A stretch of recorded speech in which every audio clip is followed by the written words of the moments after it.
आपके साथ मैं हूं जैस्मिन शर्मा और हेडलाइंस के बाद अब सीधे रुक करते हैं खबर के साथ, जहां हिमाचल विधानसभा का मॉनसून सत्र चल रहा है और आज इस सत्र का तीसरा दिन है। लेकिन इससे पहले कार्यवाही सत्ता पक्ष और विपक्ष के बीच कई मौकों पर हल्की नोक-झोंक भी देखने को मिली। प्रश्नकाल के दौरान भाजपा विधायक सुखराम चौधरी के ऊर्जा नीति को लेकर किए सफर सीएम सुक्खू और नेता प्रतिपक्ष में हल्की नोक-झोंक हुई। मुख्यमंत्री ने पूर्व सरकार की कार्यप्रणाली पर सवाल उठाते हुए ऊर्जा क्षेत्र में हुए एमओयू पर सवाल खड़े किए और कहा कि पूर्व सरकार ने हिमाचल के हितों का ध्यान नहीं रखा।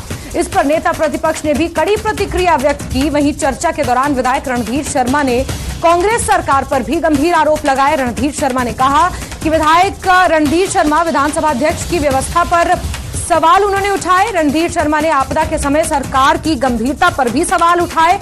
उन्होंने कहा कि सरकार की तरफ से कोई सर्वदलीय बैठक नहीं बुलाई गई। आपदा आने के 10 दिन बाद कैबिनेट की बैठक बुलाई गई। रणधीर शर्मा ने सरकार की एकजुटता पर भी सवाल खड़े किए और कहा कि सरकार के नेताओं को प्रोटोकॉल देने में ही अधिकारी लगे रहे। वहीं आपदा को लेकर सीएम सुक्खू ने कहा कि हिमाचल में राष्ट्रीय आपदा घोषित होने में भाजपा को संकोच क्यों है। तो हिमाचल विधानसभा के मॉनसून सत्र का आज तीसरा दिन।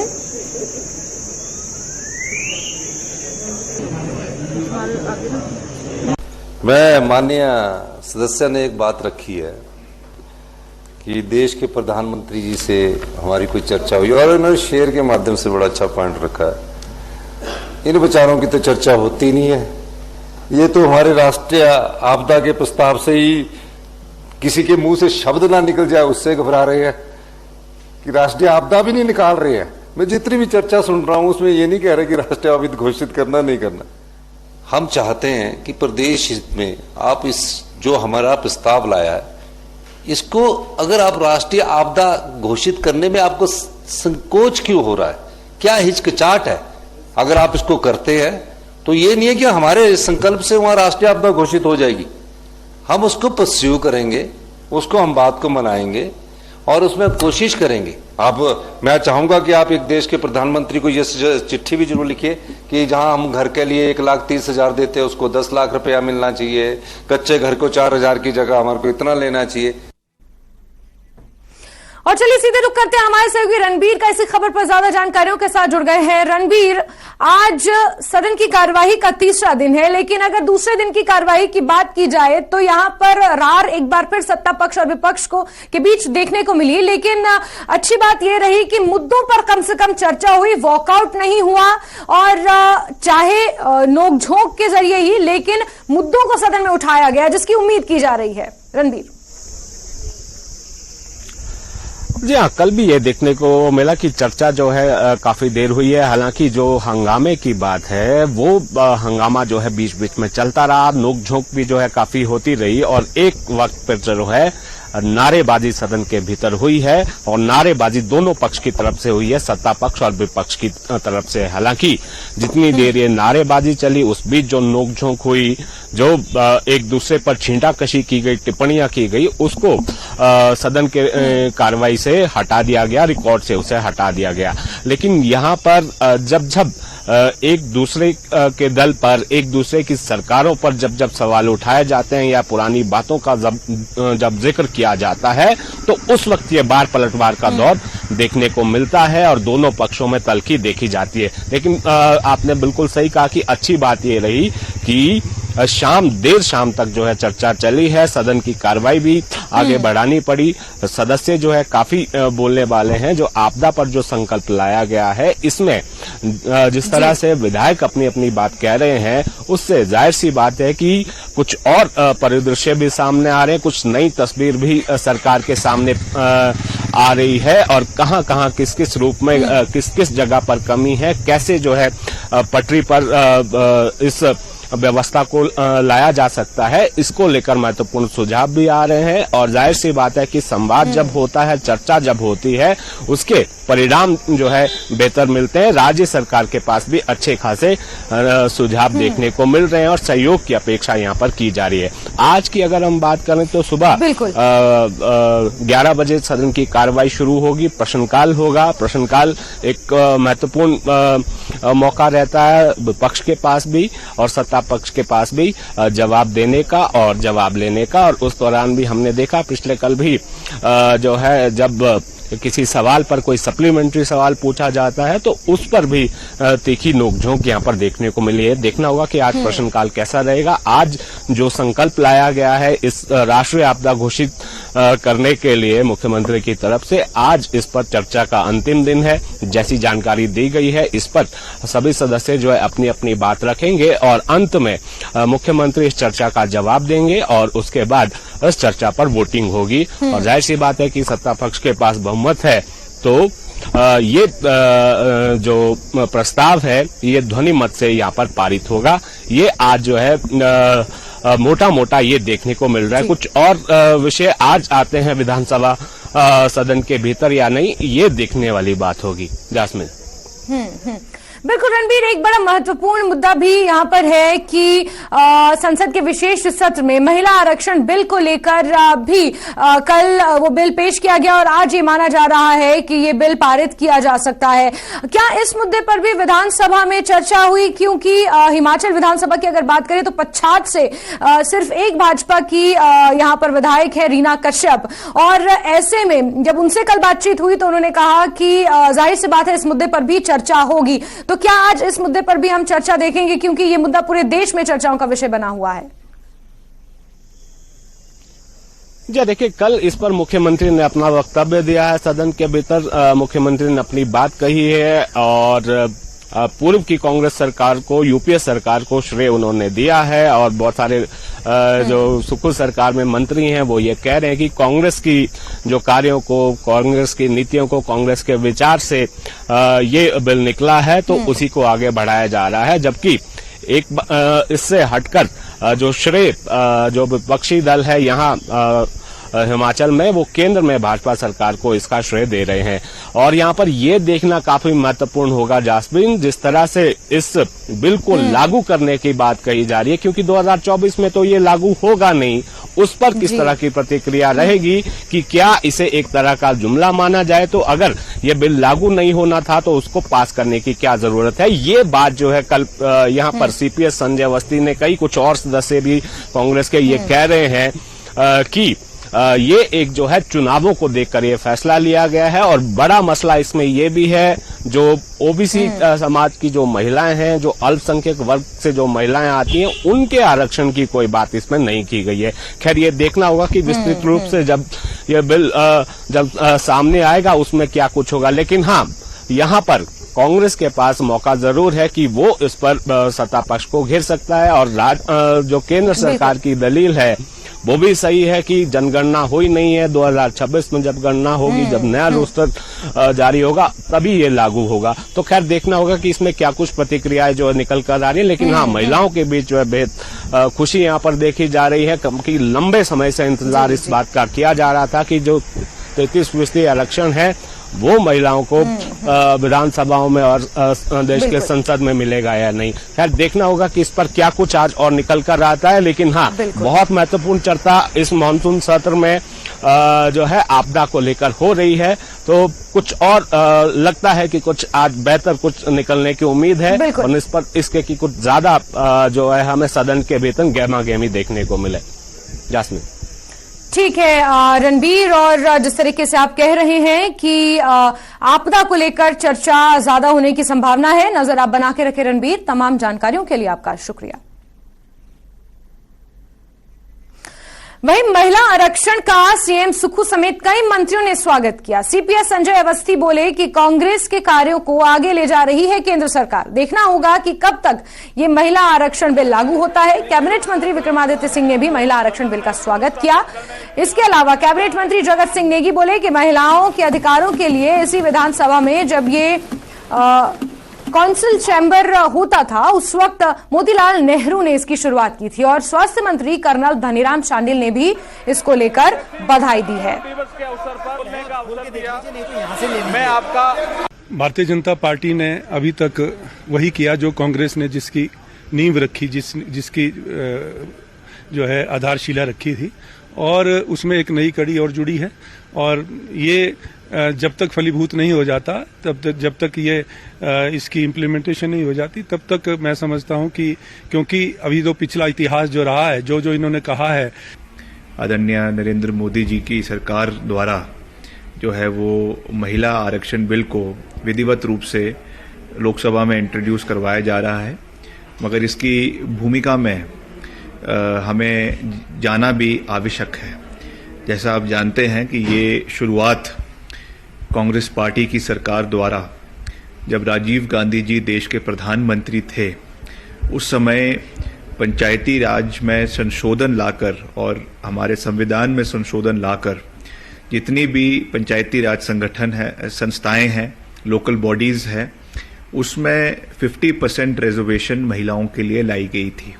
और ये जो सोच, ये जो विचार महिलाओं को सशक्त करने का, ये कांग्रेस की विचारधारा का है।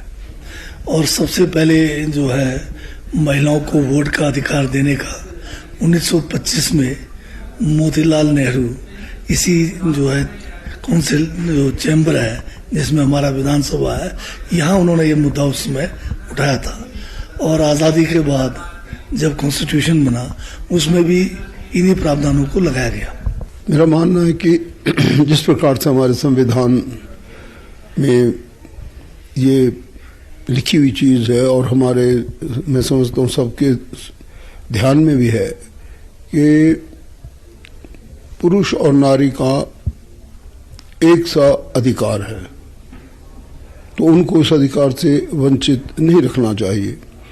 यही सोच हमारे बड़े सीनियर कांग्रेस लीडर्स की बहुत पहले से आती रही है, चाहे वो कितने ही पुराने पंडित मोतीलाल नेहरू हों, पंडित जवाहरलाल नेहरू हों या इंदिरा जी हों, और बाद में राजीव जी का भी यही सपना था, और आज श्रीमती सोनिया गांधी जी का भी यही। और यहां रुकते हैं एक छोटे से ब्रेक के लिए, लेकिन खबरों का सिलसिला जारी है।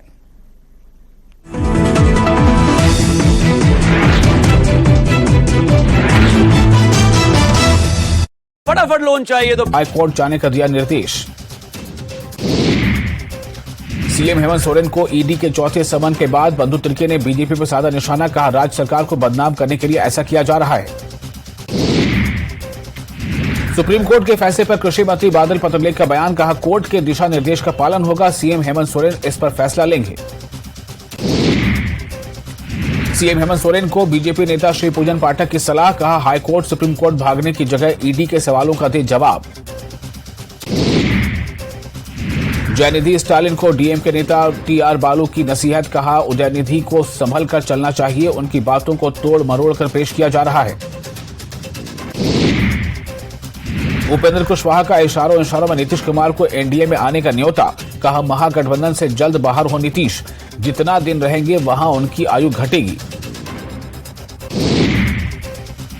इंडिया गठबंधन की एकता पर नीतीश से पूछे सवाल पर सीएम के कहने पर तेजस्वी का जवाब, अलायंस पूरी तरह एकजुट, किसी को नहीं होना चाहिए संदेह।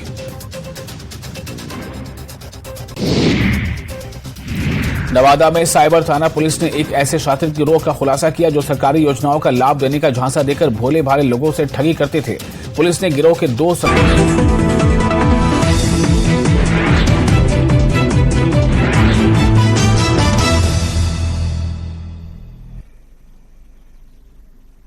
चलिए आगे बढ़ते हैं ब्रेक के बाद। और बीजेपी सांसद सुरेश कश्यप ने कहा कि महिलाओं को 33% आरक्षण का लाभ लोकसभा और विधानसभा में मिलेगा। उम्मीद है कि इस बिल को पास भी ध्वनि मत से कराया जाएगा। कार्यक्रम प्रारंभ कर दिया गया है और शुरुआत भी महिला आरक्षण बिल के साथ हुई। मैं समझता हूं ऐतिहासिक दिन है जब महिलाएं, जो हमारे समाज का 50% है, उनके आरक्षण को लेकर इस बिल को लाया गया है। निश्चित रूप से ये मील का पत्थर साबित होगा और विमेन सशक्तिकरण की बात जो हम करते हैं उस दिशा में बहुत बड़ा कदम है। आज से पहले प्रयास कई बार किए गए, लेकिन कभी भी ये बिल पारित नहीं हो पाया। लेकिन वर्तमान सरकार ने, माननीय मोदी जी और भारतीय जनता पार्टी की सरकार ने इस बिल को जो आज टेबल किया, आज पटल पर रखा है और चर्चा के बाद इसको पारित किया जाएगा और महिलाओं को जो है 33% आरक्षण, चाहे वो लोकसभा के अंदर है विधानसभा के अंदर हो, प्रदान किया जाएगा। इसके साथ साथ आज का दिन इसलिए भी ऐतिहासिक है क्योंकि आज जो सेंट्रल हॉल में पार्लियामेंट का जो है जॉइंट सेशन किया गया और अब आज के दिन ही सेंट्रल हॉल का नाम को बदलकर जो है संविधान सदन रख दिया गया है, क्योंकि संविधान निर्माण में और संविधान के पूर्ण बनने में इस कक्ष का, इस भवन का बहुत बड़ा इतिहास रहा। यहाँ पर डॉक्टर भीमराव अंबेडकर जी और संविधान सभा की अनेक बैठकें भी हुई। कांग्रेस पार्टी हर बात में राजनीति करने का प्रयास करती है, हर समय हर चीज में राजनीति देखने का प्रयास करती है। और मैं इतना भी ये भी कहना चाहूंगा कि अगर सही मंशा कांग्रेस पार्टी की होती तो इस बिल को आज से पहले भी पारित किया जा सकता था, क्योंकि लंबे समय तक कांग्रेस की सरकारें रही, पूर्ण बहुमत की सरकारें रही, लेकिन क्योंकि नहीं चाहते थे और हर चीज में राजनीति करना चाहते हैं। और जब भारतीय जनता पार्टी की सरकार जो है इस बिल को लेकर आई है और इस बिल को पारित करना चाहती है, उस समय भी उसमें भी किंतु परंतु करने का प्रयास कर रहे हैं। लेकिन हमने जो कहा है वो किया है, हमारी सरकार ने जो कहा है हमने किया है, वो चाहे धारा 370 की बात हो, ट्रिपल तलाक की बात हो या बहुत सारे दूसरे कानून जिसको की है हमारी सरकार ने पारित किया। बहुत सारे पुराने कानून थे जिनको समाप्त किया गया, उनकी जगह नए कानून लेकर आए हैं और इसी प्रकार से महिला आरक्षण बिल को भी जो है पारित किया जाएगा और महिलाओं को जो है लोकसभा के अंदर भी और विधानसभाओं के अंदर भी उनको आरक्षण दिया जाएगा। और दिल्ली में केंद्रीय मंत्री अनुराग ठाकुर ने संसद में विशेष महिला आमंत्रितों को मिठाई बांटी और कहा कि नारी शक्ति नमो नमः। केंद्रीय मंत्री ने ट्वीट कर कहा कि प्रधानमंत्री जी के नेतृत्व, नीति और निर्णय में भारत एक ऐतिहासिक पल का साक्षी बना है। प्रधानमंत्री मोदी की ओर से आधी आबादी की नेतृत्व में भागीदारी के लिए इस निर्णय की जितनी सराहना की जाए कम है। संसद में 33% महिला आरक्षण न सिर्फ महिलाओं का मनोबल बढ़ाएगा बल्कि राजनीति में नारी शक्ति की भागीदारी बढ़ाने, समाज सेवा, राष्ट्र निर्माण में उन्हें आगे आने के लिए प्रेरित करेगा। आज लोकसभा में पेश हुआ नारी शक्ति वंदन अधिनियम एक ऐसा निर्णय है जिससे हमारी नारी शक्ति को सही मायने में उनका अधिकार मिलेगा, ये कहना है केंद्रीय मंत्री अनुराग ठाकुर का।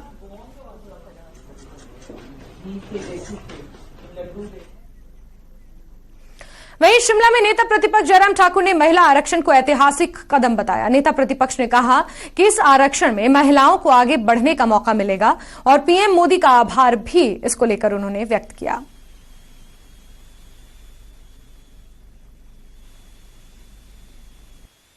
इस वक्त हमारे साथ मौजूद हैं पूर्व मुख्यमंत्री और नेता प्रतिपक्ष जयराम ठाकुर। स्पेशल सेशन संसद का बुलाया गया और महिला आरक्षण बिल लंबे समय से प्रधानमंत्री की सोच थी, अब संसद में पेश करने का ये मैं समझता हूँ ये बड़ी गर्व की बात है कि प्रधानमंत्री नरेंद्र मोदी जी ने देश की 50% आबादी जो महिलाओं की है, महिला सशक्तिकरण की, महिलाओं को प्रोत्साहित करने के लिए, महिलाओं में नेतृत्व खड़ा करने के लिए, महिलाएं हर क्षेत्र में आगे काम कर रही हैं। ऐसे में उनके लिए आरक्षण की व्यवस्था होनी चाहिए और आगे बढ़ने के लिए। उस दृष्टि से बातें तो बहुत होती रही लेकिन कोई हिम्मत नहीं जुटा पाया। ये काम नरेंद्र मोदी जी ही कर सकते थे। पिछले कल कैबिनेट में उन्हें एजेंडा ला करके महिला आरक्षण 33% हो, उसका पारण किया कैबिनेट में और जो मुझे जानकारी है कल लोकसभा में, राज्यसभा में आने के बाद इसका ये बिल पारित होगा और एक ऐतिहासिक निर्णय होगा। नई संसद का पहला बिल महिलाओं को 33% आरक्षण के साथ, और इसके लिए महिलाओं को मैं बहुत बहुत बधाई देता हूं। हिमाचल की बात करें, विधानसभा का सत्र जारी है और आज सुबह संस्थानों के मुद्दे के ऊपर आपका रिप्लाई भी आया, मुख्यमंत्री जी का भी उसमें सवाल आया। क्या ऑब्जेक्शन आपको लग रहा है? सरकार ने संस्थान बंद किए, अब दोबारा से खोलने की आप बात कर रहे हैं, क्या पूरा ऑब्जेक्शन इस पूरे इशू? देखिए, जो काम जल्दबाजी में किया जाता है, बिना सोचे समझे किया जाता है, उससे नुकसान होता है। इस बात को मुख्यमंत्री को समझना चाहिए। हमने कोई संस्थान खोले थे दिमाग को अप्लाई करके, जनहित में, जनता की मांग पर, जनप्रतिनिधियों की मांग पर खोले थे और वो संस्थान, चले हुए संस्थान बंद करना ये कतई भी उचित नहीं है। हम पहले दिन से इस बात को कह रहे हैं, लेकिन इनको जिद है अपनी जिद पर। और जो आपको तो में जिद इस प्रकार की होती है जो हमेशा नुकसानदायक होती है। और इसमें अपने ही क्षेत्र के इनके विधायक, अपने ही पार्टी के विधायक अब आवाज उठाने लग पड़े हैं। और मेरे आज प्रश्न तो किसी और विधायक का था, उसमें मैंने सप्लीमेंट्री पूछी। मैंने कहा हमने खोले हुए संस्थान आपने बंद कर दिए, और उसके बाद उन्हीं स्थानों पर जाकर के आपसे जब मांग कर रहे हैं, आप उनकी घोषणा कर रहे हैं, उसी रूप में घोषणा कर रहे हैं। पालमपुर में बीडीओ का ऑफिस खोला था, बंद कर दिया था, डिनोटिफाई कर दिया था, और आप होली पर गए, वहां पर आपने घोषणा कर दी, क्योंकि विधायक ने आपके कहा कि यहां खुलना चाहिए। आप बद्दी गए, बद्दी में एसडीएम का दफ्तर खोला था, बीडीओ का खोला था, वहां बंद कर दिया। विधायक ने कहा कि खुलना चाहिए, फिर आपने घोषणा कर दी। ये क्या तमाशा है? कभी भी मुख्यमंत्री ऐसी छोटी बातों पर नहीं जाते। मुख्यमंत्री प्रदेश का मुखिया होता है, और ऐसे निर्णय करने से कभी बड़ा नहीं होता आदमी, बड़ा बनने की कोशिश करनी चाहिए। और मैं उनको ये सलाह देता हूं कि कम से कम इतिहास को देखिए, पूरे देश की व्यवस्था को देखिए। कोई कैबिनेट में कोई निर्णय होता है, उसमें अप्रूवल हो जाती है। हां, किसी के खिलाफ कोई निर्णय किया है, द्वेष के साथ हमने निर्णय किया है। हमने जो निर्णय किया प्रदेश के हित में किया, प्रदेश के विकास के लिए, प्रदेश को आगे ले जाने के लिए। और जो निर्णय इन्होंने किए हैं, 1050 संस्थान इन्होंने हिमाचल प्रदेश में डिनोटिफाई किए हैं, प्रदेश को 10 साल पीछे कर दिया। एक तरफ से आपदा, और ऊपर से कांग्रेस की सरकार, ये भी आपदा से कम नहीं, एक तरह से मैं ये कहना चाहता हूं। बेरोजगार आज विधानसभा के बाहर बैठे हैं धरने पर। इसके अलावा जिला परिषद कैडर के कर्मचारी भी आए हैं, अब वो भी लगातार सरकार से मांग कर रहे हैं। आपका प्रोटेस्ट भी 25 को है, क्या इश्यूज प्रोटेस्ट के रहने वाले हैं? देखिए, हमने तो इस बात को लेकर बड़ा स्पष्ट किया कि ये 9 महीने का कार्यकाल अत्यंत निराशाजनक रहा है। बदले की भावना से काम करने की इनकी मानसिकता, उससे बाहर नहीं निकल पाए। हमने सोचा था कि चलो 1 महीने 2 महीने तक ये इस तरह का रहेगा, लेकिन वो 10 महीने के बाद भी, 9 महीने बीतने के बावजूद भी वो दौर अभी तक चला हुआ है। अभी तक संस्थान बंद कर रहे हैं। मंडी की यूनिवर्सिटी को बंद करने की इनकी जहमत हो रही थी, लेकिन किसी कारण से उसको बंद नहीं कर पाए। और ऐसे में लोग इनसे पूछ रहे हैं कि आपने ठग करके, झूठ बोल करके, गुमराह करके सरकार तो बना ली, लेकिन लंबे समय तक चला नहीं पाएंगे इसको। और इसके साथ साथ में हिमाचल प्रदेश में बेरोजगारों को कहा था कि हम नौकरियां देंगे, 5 लाख नौजवानों को सरकारी नौकरी देंगे। 10,000 से ज्यादा कर्मचारी इन्होंने सड़कों पर, जो आउटसोर्स पर लगे थे, सड़कों पर उनको छोड़ दिया, यानी कि नौकरी से निकाल दिया। और यहां तक के कोविड के दौर में जो आउटसोर्स में कर्मचारी लगे थे, स्टाफ नर्सें थी, वार्ड बॉयज थे, और उसके बाद बहुत सारे और कैटेगरी के थे, सफाई कर्मचारी के इसमें लगाए थे हमने। जब परिवार के सदस्य उस मरीज के पास वार्ड में जाने के लिए तैयार नहीं थे, उन्हीं बच्चों ने वहां पर उनको रोटी खिलाई, उन्हीं बच्चों ने दवाई खिलाई, उन्हीं बच्चों ने वहां पर अपनी जिंदगी को जोखिम में डाल करके उनको बिस्तर पर जो है लिटाया, जिसको जो मदद कर सकते थे वो मदद की। आज उनको वहां से निकाल करके सड़कों पर जो है वो चलने के लिए, खड़ा होने के लिए विवश कर दिया। तो ये बहुत दुर्भाग्यपूर्ण है ये परिस्थिति। और इन तमाम मुद्दों के खिलाफ हम 25 तारीख को विधानसभा का घेराव करेंगे, ये हमारी पार्टी का निर्णय है। नेता प्रतिपक्ष जयराम ठाकुर इस वक्त हमारे साथ थे और महिला आरक्षण बिल को ऐतिहासिक बता रहे हैं। महिलाओं को आगे बढ़ने में इसमें सहायता मिलेगी, देश में भी और प्रदेश में भी। वीडियो जर्नलिस्ट दीपक के साथ राजेंद्र शर्मा, न्यूज 18 हिमाचल। और कैबिनेट मंत्री विक्रमादित्य सिंह ने महिला आरक्षण बिल को मोदी कैबिनेट की मंजूरी पर हर्ष जताया है और कहा कि कांग्रेस पहले से ही इस बिल के समर्थन में है। जो पिछले कल की कैबिनेट मीटिंग हुई है केंद्र सरकार की, उसमें वुमेन रिजर्वेशन बिल को लाने की बात की गई है। हम उसका स्वागत करते हैं और क्योंकि सरकारें कंटिन्यूटी में चलती है, this issue has been successively and continuously taken up by various successive Congress governments in the past. और इस संदर्भ में 2019 में उस समय के राष्ट्रीय अध्यक्ष कांग्रेस पार्टी के श्री राहुल गांधी जी ने आदरणीय प्रधानमंत्री जी को इस संदर्भ में चिट्ठी भी लिखी थी कि वुमेन रिजर्वेशन बिल को यूनानिमसली पार्लियामेंट से पारित कर इसको मोहर लगानी चाहिए। हम इसका स्वागत करते हैं और जैसा हमारे राष्ट्रीय नेताओं ने कहा है कि as and when it is brought again in the Lok Sabha and in the Rajya Sabha, Congress party इसका पूरा समर्थन भी करेगी और इसको उसके लॉजिकल कंक्लूजन तक ले जाने में अपना पूरा योगदान देगी।